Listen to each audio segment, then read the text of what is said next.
Shalom teman-teman yang dikasih Tuhan. Puji Tuhan, pada saat ini kita kembali untuk mendengarkan kebenaran firman Tuhan. Terlebih dahulu kita berdoa dulu pada saat ini. Mari kita berdoa. Bapa, kembali kami ucap syukur buat hari ini Tuhan, di mana Tuhan masih berikan kami kesempatan.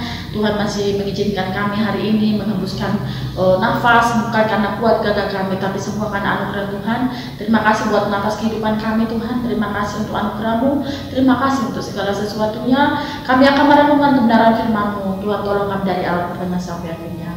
Dalam nama Tuhan Yesus Kristus kami berdoa ucap syukur. Haleluya. Amin. Puji Tuhan. Teman-teman yang dikasih Tuhan, kira-kira di tempat ini siapa yang tidak mengenal garam? Ya, dari kecil kita sudah dibiasakan memakan garam atau mencicipi rasanya garam di dalam makanan. Nah, saya membuat judul pada saat ini adalah menjadi terang garam dunia. Teman-teman yang dikasih Tuhan,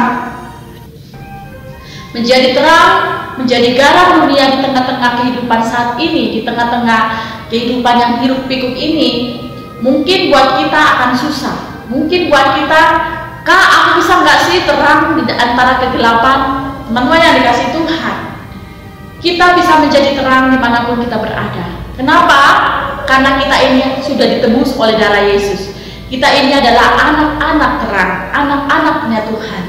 Ya, dulunya kita tidak mengerti tentang kebenaran, dulunya mungkin kita tidak mengerti tentang pengorbanan Kristus. Tetapi lewat pengorbanan Kristus, teman-teman ditebus oleh Tuhan, saya ditebus oleh Tuhan, dan kita sekarang menjadi anak-anak terang dan menjadi penerang buat banyak orang. Nah, teman-teman yang dikasih Tuhan, apa sih fungsi dari garam? Garam itu fungsinya adalah untuk mengawetkan sesuatu, ya. Contoh mungkin ikan, ya. Orang tua saya dulu masih kecil, waktu saya masih kecil, orang tua saya pekerjaannya yang ibu saya itu merebus ikan. Jadi begitu kakak saya pulang dari laut, ikan itu sudah langsung direbus dengan begitu banyak garam. Fungsinya apa? Untuk mengawetkan ikan tersebut. Nah, teman-teman yang dikasih Tuhan, apa hubungannya kita dengan garam? Mari kita baca di dalam Matius 5 ayat yang ke-13. Matius 5 ayat 13 firman Tuhan berkata, garam dunia dan terang dunia. Kamu adalah garam dunia. Jika garam itu menjadi tawar, dengan apakah ia diasinkan? Teman-teman adalah garam dunia, ya. Tidak ada lagi gunanya selain dibuang dan diinjak orang. Nah, teman-teman yang dikasih Tuhan, kita sebagai anak Tuhan, kita harus menjadi terang dimanapun kita berada. Nah, label kita ini anak Tuhan, label kita ini anak terang. Nah, jikalau kita sebagai anak terang, jikalau kita sebagai anak Tuhan tidak menjadi terang di antara kegelapan, apa jadinya kita? Ya, teman-teman jawab sendiri ya. Nah, jadi teman-teman yang dikasih Tuhan, kita ini adalah anak terang, kita adalah garam dunia, ya, di tengah-tengah kegelapan. Suatu kali saya menemukan seorang anak kecil, teman-teman yang dikasih Tuhan, mesti kelas 5 SD, ya. Kemudian waktu itu anak ini begitu nakal gitu ya. Bahkan saya melihat mamanya pukulin dia menengai, gitu. Dipukulin tuh, terus gitu. Nah, saya sampai heran, anak ini kenapa toh, gitu ya. Terus nama, bunuh aja mas kalian, matiin rumah, gitu. Saya waktu ketika lihat anak ini dipukulin, terus saya berpikir kenapa anak ini jadi begini. Suatu kali ada kesempatan ketemu gitu ya, dia main, saya panggil, Lele, lah foto Lele kok disuruh sama mama kamu itu nggak mau, kamu kok seperti itu sama mama, kasihan mamamu. Alah tante, mamaku itu apa? Katanya orang Kristen, tapi mamaku itu ya kayak gitu. Mau sama masa aku selalu sama ayahku selalu bilang goblok kamu. Ternyata teman-teman yang dikasih Tuhan, mungkin dia sebagai orang tua tidak menjadi terang, ya. Mungkin karena emosinya orang tua menyampaikan perkataan-perkataan yang menyakiti hati anak ini. Kemudian dia itu, saya bilang, terus kenapa kamu jadi seperti itu? Ya karena orang tua aku bilang aku goblok, ya tak goblok sekalian, biar aku dablek sekalian gitu. Terus saya bilang begini, Le, kamu salah loh Le kayak gitu, tidak boleh kamu gitu. Tuhan tidak senang kamu kayak gitu. Kamu anak pintar. Tuhan tidak menciptakan anak bodoh. Tuhan ciptakan kamu jadi anak pintar, anak cerdas, ya. Terus karena itu kemudian nangis, saya rangkul. Nah, teman-teman yang dikasih Tuhan, mari kita menjadi terang. Mari kita menjadi garam dunia di tengah-tengah rusaknya kehidupan ini. Jangan kita menjadi batu sandungan. Jangan kita menjadi serupa dengan dunia ini. Kita harus menjadi terang.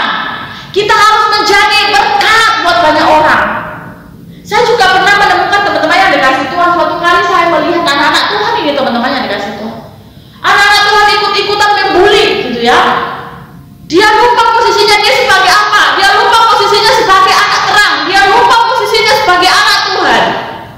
Dia ikut membuli. Suatu kali saya melihat ada anak yang dibuli gitu. Terus mbak-mbak ini ya ikut membuli. Saya sampai kaget, hati saya sedih. Apa yang dipikirkan dia gitu ya? Dia akan menjadi berkat ketika ada orang yang membuli. Jadilah terang di situ. Bukannya kita ikut-ikutan membuli. Teman-teman yang dikasih Tuhan, jangan meniru hal seperti ini. Jika engkau melihat hal seperti ini, jangan ikut membuli teman-teman yang dikasih Tuhan. Ketika kita membuli orang, kita sedang mematikan karakternya. Kita sedang membuat dia down dalam hidupnya. Sebab dia juga sama seperti kita. Mungkin dia memiliki kekurangan, tapi kita nggak boleh membuli. Kita harus menjadi terang dalam dunia di antara orang-orang seperti ini, teman-teman yang dikasih Tuhan. Hidup kita boleh tidak berarti, tetapi ketika Tuhan Yesus menebus engkau dan saya, kehidupan kita menjadi berarti. Katakan kanan kiri, engkau berarti. Jika ada kakakmu di samping atau adikmu, katakan engkau sangat berarti. Sangat berarti. Yesus mengajarkan bahwa anak-anak Tuhan adalah garam dan terang dunia. Dunia ini memerlukan terang, teman-teman yang dikasih Tuhan. Seperti yang saya katakan tadi, jika engkau menemukan hal seperti itu, temanmu dibuli, jangan ikut membuli, tetapi jadi berkat. Makanya saya katakan tadi, fungsi garam itu apa? Mencegah kebusukan, mencegah kerusakan. Begitu juga di dalam kehidupan kita. Fungsi kita sebagai anak Tuhan bukannya menjadi membuli orang itu, bukannya ikut-ikutan, tetapi mencegah keadaan itu, mencegah keadaan yang tidak benar ini tadi. Jadilah berkat dimanapun kita berada. Terang itu berfungsi apa? Menyingkapkan kegelapan dan menuntun orang pada yang benar. Sudahkah kita seperti ini? Jawab sendiri di rumah ya. Saya percaya anak teman-teman di rumah, saya percaya sudah menjadi terang karena dunia. Amin. Di rumah, di sekolah, dimanapun berada. Amin. Ada amin? Ya, puji Tuhan. Jadi pertanyaannya, apa fungsi orang Kristen sebagai terang? Fungsi orang Kristen sebagai orang terang adalah menyuarakan kebenaran dan keadilan. Contohnya, anak Tuhan harus berani berkata benar dan salah. Jika salah ya katakan salah, jika benar ya katakan benar. Salah, benar. Seperti itu teman-teman yang dikasih Tuhan. Karena apa? Karena dosa adalah dosa. Dan kita sebagai anak Tuhan fungsinya adalah memberi tuntunan pada orang lain untuk menemukan kebenaran di dalam Kristus. Amin.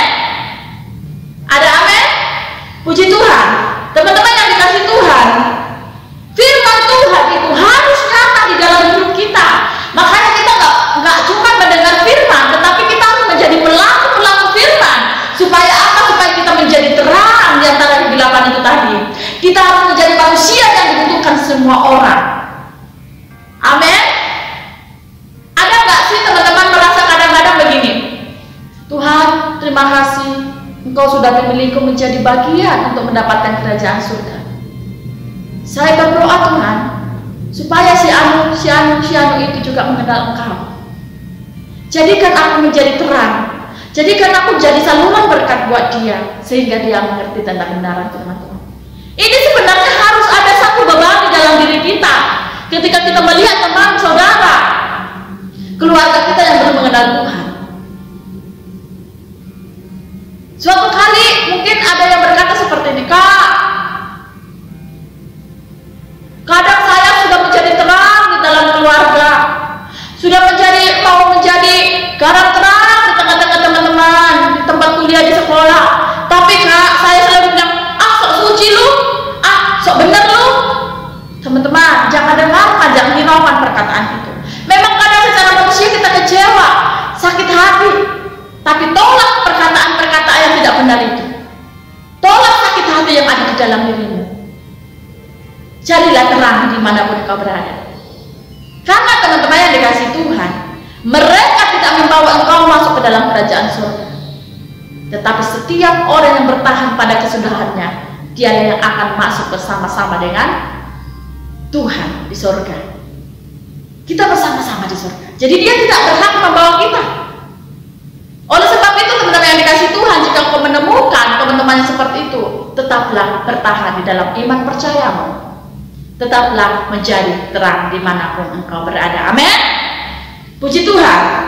Jadi teman-teman yang dikasih Tuhan, tolaklah segala sesuatu yang tidak sesuai dengan kebenaran firman Tuhan, dan hiduplah sesuai dengan kebenaran firman Tuhan, dan menjadi terang garam dunia dimanapun engkau berada. Puji Tuhan. Biarlah firman Tuhan ini boleh menolong setiap kita, supaya kita tetap kuat di dalam Tuhan dan berpengharapan di dalam Tuhan.